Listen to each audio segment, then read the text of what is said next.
그래서 노벨문학상하고 전혀 관계가 없는 것처럼 여겨지지만 거기 가면 한 달 전에 나온 북한 신문, 잡지 다 볼 수 있어요. 제 생각에는 빠른 기간 내에 또 노벨문학상이 나오지 않을까?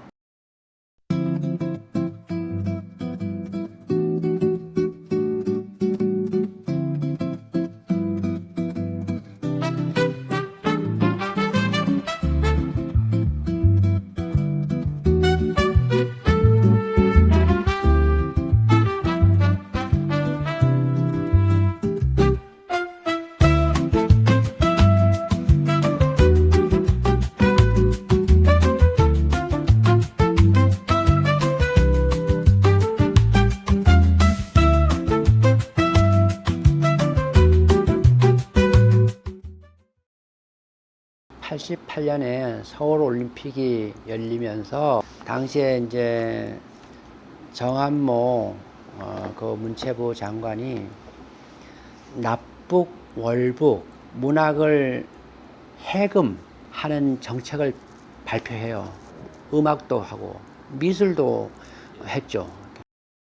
그 전까지는 납북이나 월북된 작가들의 작품을 영구 텍스트로 활용을 못했잖아요. 해금을 시킴으로 인해서 이제 연구의 대상이 되고, 동시에 과연 그런 이제 일제강점기에 활동했던 작가들의 작품을 못 봤는데 그러한 면도 해금되니까 볼 수 있고, 북한에 올라가서 이제 활동했던 그런 작가들의 작품에 대한 관심도가 당연히 있잖아요. 그러니까 출판사들이 당연히 근데 관심을 가지고 출판을 하게 된 거죠. 그런 면에서 부활한 시인 중에 한 명이 뭐 백석 같은 정지용 시인도 그렇고, 뭐 이태준 소설가도 그렇고, 한서랴 뭐 이런 소설도 그렇고, 또 뭐 홍명희 그런 작가도 그렇고.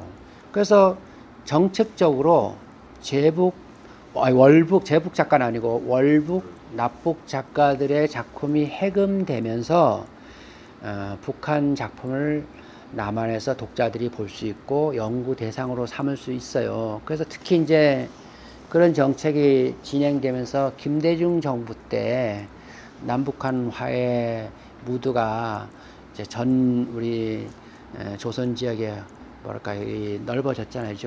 분위기가 형성되면서 여기 광화문에 가면, 광화문 우체국 그 5층에 가면 북한 그 자료실이 있어요. 거기 가면 한 달 전에 나온 북한 신문, 잡지 다 볼 수 있어요. 가서 좋은 작품들 필사도 해오고요.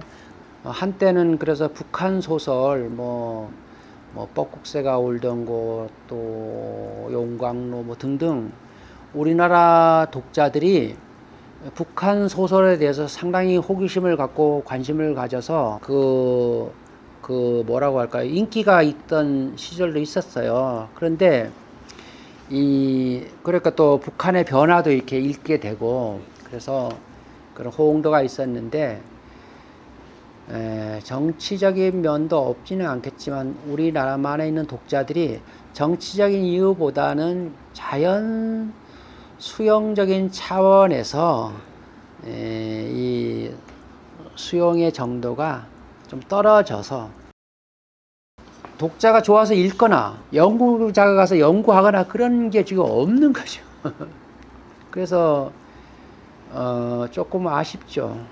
왜냐하면 그런 책을 출판사에서도 그 출간을 해줘야 되는데 뭐 시장성이 없으니까 안 내려고 한단 말이에요. 우리나라에서는 지금 어떤 일이 벌어지냐면요, 탈북 작가들이 북한에서 살아온 이야기, 남한에서 적응하는데 어려운 이야기, 이런 소설들, 시들이 나와요. 이 탈북 작가들 모임도 있어요, 남한에. 그런데 그분들이 내가 뭐 예를 들어서 김길동이다 본명이 그러면 대체로 자기 이름을 안 밝혀요. 필명을 밝혀요. 그런데 그런 소설들이 꽤 팔려요, 지금. 언뜻 보면은 뭐 이런 정보기관이나 뭐 군기관 내지는 뭐 그 어떤 학교 연구자들 소설이 이제 연구하는 텍스트로 보기 위해서 살 수도 있겠죠. 또 다른 그런 영역이죠.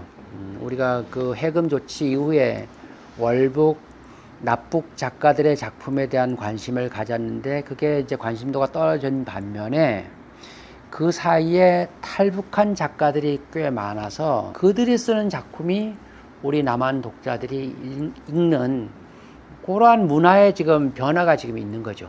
꽤 그 수요가 있어요. 그들의 조직도 있고 그런 면이 있습니다. 그래서 우리나라가 상당히 다양한 면이 있어요.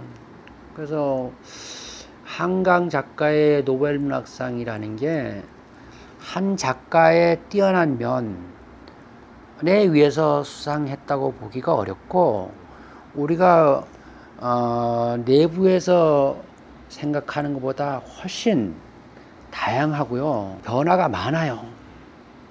그러니까 한강 작가가 나오는 것은 한 개인의 문제가 아니라 토대가 상당히 넓고요. 그 깊은 면이 있어요.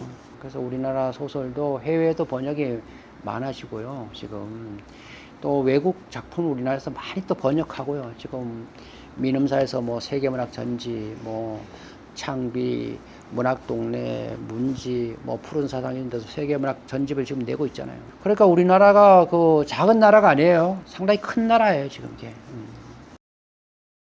대학생들이 얼마나 열정적인지 몰라요. 우리나라 대학생들이. 질문을 하는데 다 준비해 왔겠죠. 영어로 또 질문하고요. 질문 수준이 대단히 높아요. 다 질문을 못했어요. 시간이 없으니까. 그러니까 제가 보니까 그분이 뭐 한국이라는 나라가 어떤 동북아에 있는 자그마한 나라고 뭐 한강이 나왔지만 좀 여행성도 있고 그렇지 않았을까라고 생각해서 왔을 것 같은데 인천공항에서 서울 들어오는 장면이 어때요 벌써. 근데 막상 와보니 학생들의 이 태도가 또 놀라운 거예요. 그래서 제 생각에는 그분이 자기가 생각했던 것보다는 야, 이 대한민국이란 나라가 굉장한 나라구나. 문학의 이 토대가 보통 튼튼한 나라가 아니구나. 라고 큰 호감을 가졌을 것 같아요. 제 생각에는 빠른 기간 내에 또 노벨 문학상이 나오지 않을까? 이런 생각도 제가 개인적으로 했어요. 그래서 다시 노동문학하고 연결하면 왜 그렇게 힘이 있는가? 노동문학이라는 게 누구나 노동자만이 아니라 누구나 다 글을 쓸 수 있다.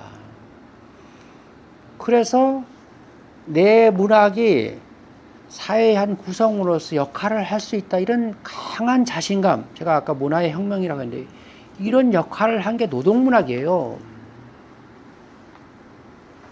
그래서 노벨 문학상하고 전혀 관계가 없는 것처럼 여겨지지만 그 우리나라의 그 문학의 그 토대가 제가 보기엔 넓고 튼튼하다고 했잖아요. 이런 영역에서 노동문학의 기여가 있는 거예요, 지금. 우리가 자부심을 가지셔야 돼요. 노동문학에 대해서.